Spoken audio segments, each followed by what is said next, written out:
Let's talk about how to raise an anti-racist baby. Now, we all know babies don't come out of the womb as racist. Unfortunately, we live in a world where if you are not anti-racist, there is a good chance that you can be conditioned to different biases against people who don't look like you. So how do you counter that? By being anti-racist. Welcome to the Parenting Goals. Before we continue, a like would be great. And if you are new here, make sure to subscribe. Let's get started. The first thing to think about is educating yourself.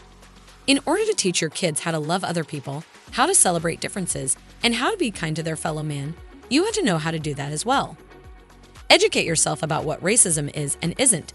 Educate yourself about unconscious bias and prejudices, and be willing to accept that there might be work that you have to do before you're able to transfer that knowledge onto your own kids. The second thing that you need to do in order to raise anti-racist kids is to make sure your community is representative of the world. That means diverse preschools and playgroups, diverse houses of worship, and extracurricular activities. It's important for your kids to know that Black people, white people, Asians, and Hispanics, that we are all in this world together, that we all coexist, that we all love each other, and that this is how we play and hang out together. It's a really easy way to teach your kids to be anti-racist. The next thing I want you to think about is looking at your home and what cultures are represented inside of your house.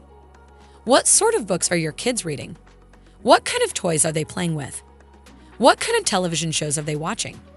Make sure there is diversity represented in your home so that your kids grow up knowing that all of this is acceptable, and all of this is a part of being human, loving other people, and recognizing and accepting and celebrating differences. The final thing that you need to do in order to raise kids who are anti-racist is to model it yourself.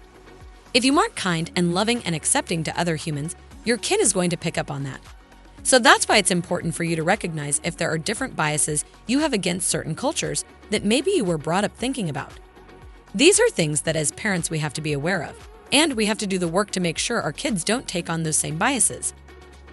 You can raise an anti-racist kid. We can raise an anti-racist kid. We can all be on this earth together, loving each other, celebrating our differences, and coexisting in peace.